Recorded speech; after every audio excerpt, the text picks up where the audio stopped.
This is part 2 of what's in store for Calgary's real estate market in 2024.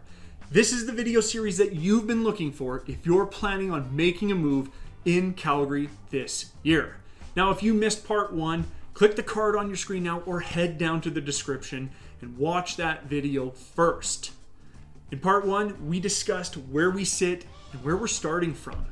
But in today's video, we're going to look at the challenges ahead and how they're going to impact you moving forward.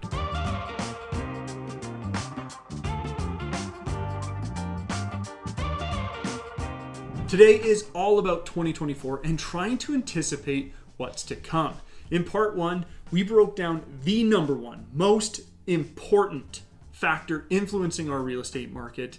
But today we're going to chat about some other factors and how they may influence the market moving forward. The first big economic factor that we need to talk about is interest rates. Interest rates have been a dominating point of conversation for the past 2 years, and 2024 is set up to be a pivotal year. After 2 years of rate hikes, the Bank of Canada and experts are estimating that this is the year that rates will finally start to come back down. Fantastic, time to celebrate, but is it? Because first, we actually need to get there, and secondly, what's going to happen once rates come down? Throughout the first half of 2024, rates are expected to be pretty level, and this is going to influence a ton of buyer behavior. If you're being told that rates are going to be lower 9 months from now, why on earth would you buy right now? This is the question that thousands are asking themselves, and many people are going to decide to wait it out. But if you're watching this, you've come here for some insight. So here's my take on it.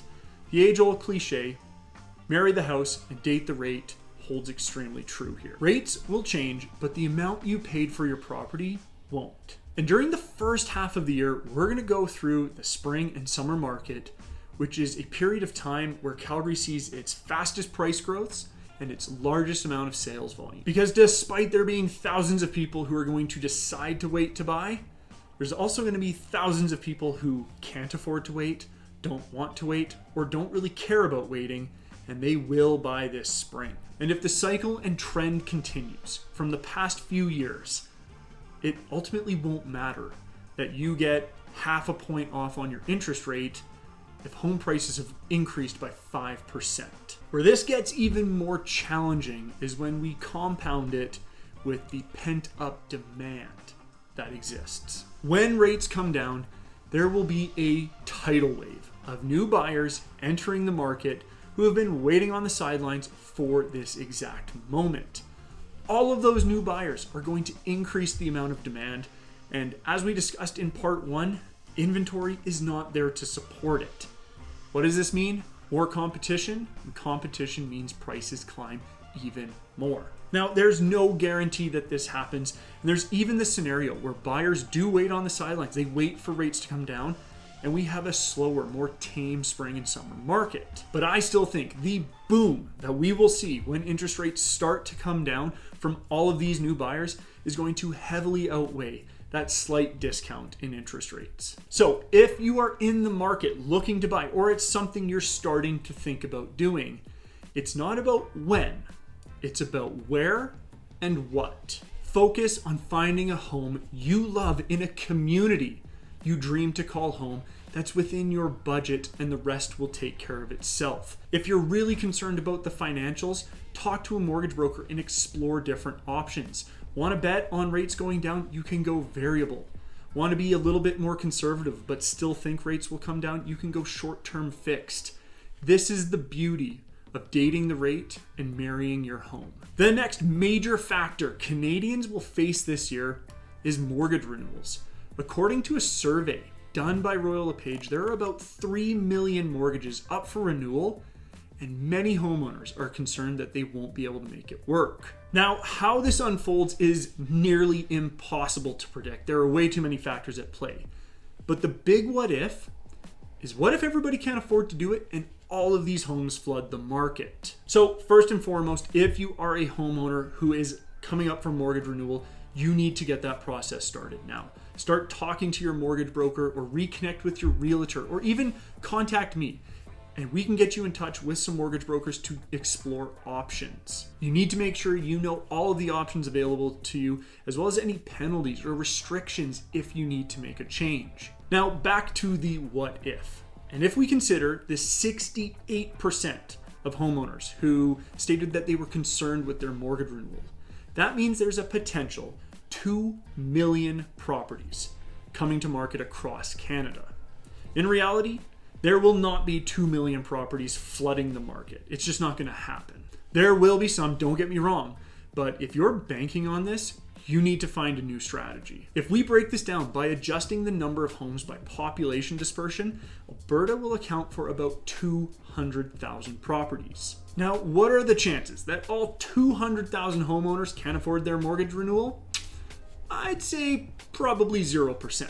There will be some, but this will not be the tidal wave of inventory that you're maybe hoping for. But let's play devil's advocate for a second and consider what happens if all of these people, or most of them, couldn't afford their mortgage renewal and needed to sell. Well, we need to understand two key things. Number one, the market these people would be selling in. This is a seller's market. Nobody is going to be selling their home and just give it away. They're going to be trying to sell for top dollar. And two, if all of those people sell, where are they going to go? Those people are going to either have to buy something cheaper or find a rental, and that's going to add a ton of pressure to both of those markets. The affordable price point homes market here in Calgary is already under huge amounts of pressure, and so is the rental market. If all of these homeowners, if 200,000 homeowners across Alberta need to find more affordable options and they don't really exist, it's just going to make things worse at those price points. The final piece of this economic puzzle is Canada's consumer debt problem. Consumer debt grew by $80.9 billion last year to $2.4 trillion according to Equifax. This is largely due to the increased cost of living and a big uptick in credit card debt, which is at an all-time record high for the nation. The cost of living in Canada is very challenging for many, and with the Bank of Canada targeting a 2% inflation rate, it isn't going to get cheaper anytime soon. This has resulted in Canadians starting to change their spending habits, but the mountain of debt that has amassed is going to be weighing on people heavily. Delinquencies are on the rise as well, with about 1 out of every 25 people failing to pay their credit card each month. And this compounded with higher house prices, higher renewed mortgage payments, higher everything, is going to force people to have to make decisions about their spending throughout 2024. Many people who had plans of buying a home in 2024 won't be able to do so. But where there is a lot of potential is for people to move to cities that are much more affordable. And that is where Alberta and Calgary really shines. Like I mentioned in part one, the shift to affordability has been a huge driving factor over the past 2 years, and that shift is going to continue to search for even more affordable options. I highlighted that I think Edmonton could see a really strong year here in 2024 as investors will be looking there for cheaper real estate prices. A final factor very specific to Alberta that we do need to be aware of is the commodity market. Alberta's economy is heavily tied to commodities, so any downturn seen in those markets could have a significant impact on jobs and as a result, our housing market. Right now, things are great, but we all know how fragile things can be. If the past 4 years have taught us anything, it's how unpredictable the world is. So with all of these factors considered, I think we're going to see another strong year. Are we sitting here this time next year, blown away by exceeding expectations yet again? I think there's a real possibility that we are. Prices look like they're going to have another strong year, with early estimates suggesting an increase of 8%, which I think is more than realistic. Any additional inventory brought to market is going to be swallowed up by this persistent demand, and affordable price point options will continue to push our market forward. If we do see rates decline in the later half of the year, expect a complete frenzy of buyers. I think we'll see a ton of competition, and I think that could be a real catalyst to hitting new highs for sales and prices in the later months of 2024. It's going to be another great year with a ton of opportunity. Build a strategy, execute, and you will be successful. And if you need a hand in building that strategy, I'm always a call, text, or email away. I look forward to chatting with many of you this year and hopefully meet a bunch of you as well. Until next time, we're out.